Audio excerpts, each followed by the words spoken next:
नमस्कार, पंजाब केसरी टीवी में आपका स्वागत है। मैं हूं आपके साथ मंजूर पठान। आज हमारे साथ बातचीत करने के लिए मौजूद हैं हिमाचल प्रदेश योजना बोर्ड के सदस्य मनोज चड्ढा जी। उनसे बातचीत करेंगे। सर, हिमाचल प्रदेश के मुख्यमंत्री का दौरा रहा है चंबा में, किस तरह का दौरा रहा है और काफ़ी सारी सौगातें दी हैं? मुख्यमंत्री का यही दौरा नहीं, मुख्यमंत्री के जितने भी दौरे चंबा जिले के रहे वो सारे ही कामयाब रहे। और जितनी सौगातें माननीय मुख्यमंत्री श्री जयराम ठाकुर जी ने चंबा जिले को दी हैं वो अपने आप में एक मिसाल है। पिछले जितने भी बाकी सरकारों के कार्यकाल रहे, ख़ासतौर के कांग्रेस का कार्यकाल रहा, यहाँ से बहुत बड़े बड़े दिग्गज मंत्री रहे और ऐसे ऐसे एमएलए रहे जिनकी अपनी पार्टी में और अपनी सरकार में एक अलग से छवि थी, मगर वो भी वो सब कुछ नहीं कर सके जो माननीय मुख्यमंत्री ने अपने 4.5 साल के कार्यकाल में पूरे चंबा जिले के लिए किया है।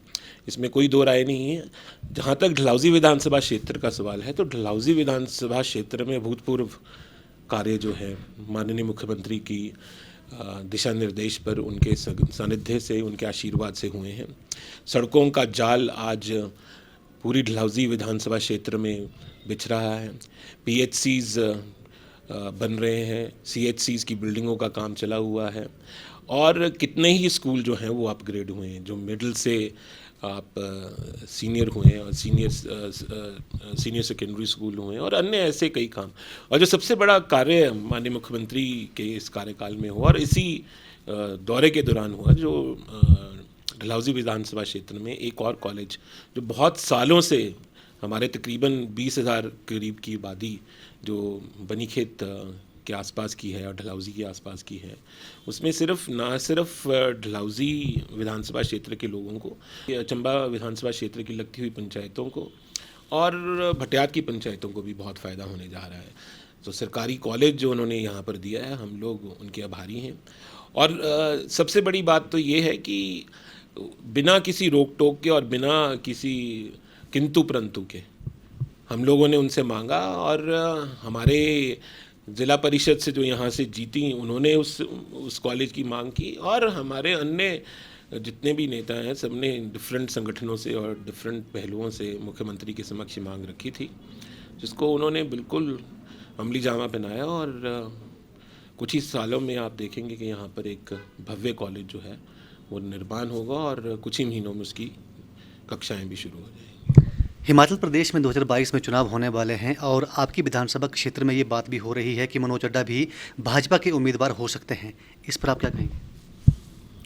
जहाँ तक डलहौजी विधानसभा क्षेत्र का सवाल है तो किसी भी पार्टी का कोई भी कार्यकर्ता वो टिकट का दावेदार हो सकता है, यहाँ उसको टिकट मिल सकती है। इसमें क्या शक शुबा होना चाहिए? तो नहीं होना चाहिए। पार्टी किसी भी पहलू को देख करके टिकट दे सकती है। और हाँ, यहाँ पर मैं ये ज़रूर कहना चाहूँगा कि भारतीय जनता पार्टी डलहौजी विधानसभा क्षेत्र में जिसको भी टिकट देगी उसको भरपूर समर्थन से जिता करके हम लोग विधानसभा में पहुँचाएंगे। माननीय मुख्यमंत्री के हाथ जो है मजबूत करेंगे और पुनः भारतीय जनता पार्टी की सरकार निश्चित तौर पर बनेगी। कांग्रेस जो वो जुमले छोड़ रहे हैं उनको भूल जाएं। कांग्रेस का वोट परसेंटेज किसी से छुपा नहीं है। जो ये 4 उपचुनाव हुए हैं, हर एक ज़िले में उन्होंने अपना मुख्यमंत्री का नाम घोषित किया हुआ है। जहाँ जाते हैं वहाँ बोलते हैं यहाँ का मुख्यमंत्री हो। पिछली दौर में जब मुकेश अग्निहोत्री यहाँ पे आए हुए थे तो उन्होंने चंबा ज़िले से मुख्यमंत्री का शगुफ़ा छोड़ दिया और वो कहीं और जाते हैं, ऊना में बोलते हैं मैं मुख्यमंत्री हूँ। बिलासपुर में जाते हैं तो रामलाल ठाकुर का नाम लेते हैं। कांगड़ा में जाते हैं तो सुधीर शर्मा की बात होती है। हमीरपुर में जाते हैं तो सुखू की बात होती है। तो ऐसा कौन सा जिला है? मंडी से कौल सिंह का नाम लेते हैं। इन्होंने एक रणनीति बनाई है कि इस रणनीति में आकर के शायद इनकी सरकार बन जाएगी। तो अगर ये भूल जाए इस बात को, भारतीय जनता पार्टी ने कोई कोर कसर नहीं छोड़ी है। जहाँ तक डेवलपमेंट का सवाल है कोई कोर कसर नहीं छोड़ी है। जहाँ तक लोगों की समस्याओं का समाधान का सवाल है और माननीय जयराम ठाकुर जी की प्रेजेंस में और उनके आशीर्वाद से अभूतपूर्व विकास पूरे हिमाचल में बहुत ज़ोरों शोरों से हो रहा है। लेकिन जिस तरह से 2017 में विधानसभा चुनाव हुए हैं और यहाँ से काफ़ी लोग जो खासकर बातें सामने आई थी कि बीजेपी में गुटबाजी की वजह से ये सीट हारे हैं, लेकिन इस बार 2022 में इसे कैसे देखते हैं आप?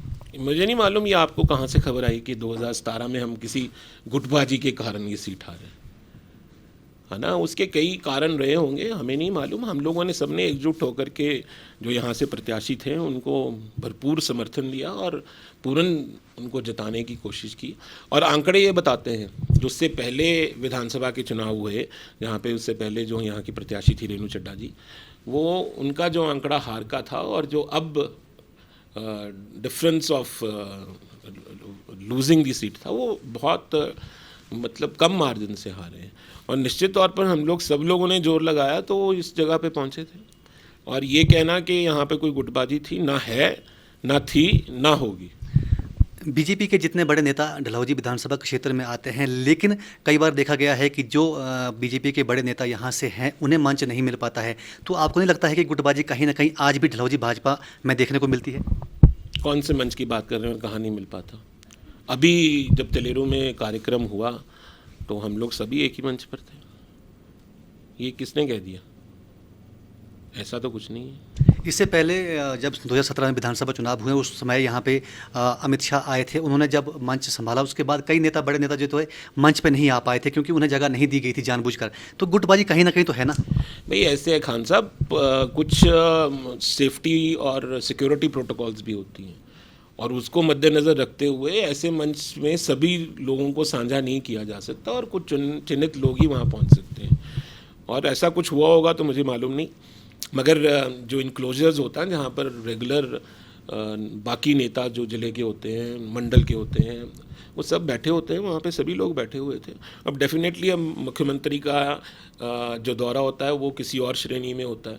अब आप होम मिनिस्टर की बात करेंगे, जो हमारे राष्ट्रीय अध्यक्ष थे अमित शाह जी की बात करेंगे, उनका सिक्योरिटी लेवल कुछ और है, वहाँ पे कुछ और कायदे कानून होते हैं। प्राइम मिनिस्टर का दौरा होता है माननीय मोदी जी का, तो वहाँ पे कुछ और कायदे कानून होते हैं। उस हिसाब से प्रोटोकॉल को देख करके जगहों को निश्चित किया जाता है। उसमें कोई गुटबाजी की बात नहीं है, कोई धक्के देने की बात नहीं है। हाँ, यहाँ पर मैं ये ज़रूर कहना चाहूँगा कि इस तरह की गुटबाजी और इस तरह के धक्के देने और आगे चढ़ो और पीछे हटो वाली बात जो नेता करते हैं वो कभी भी कामयाब नहीं हो सकते।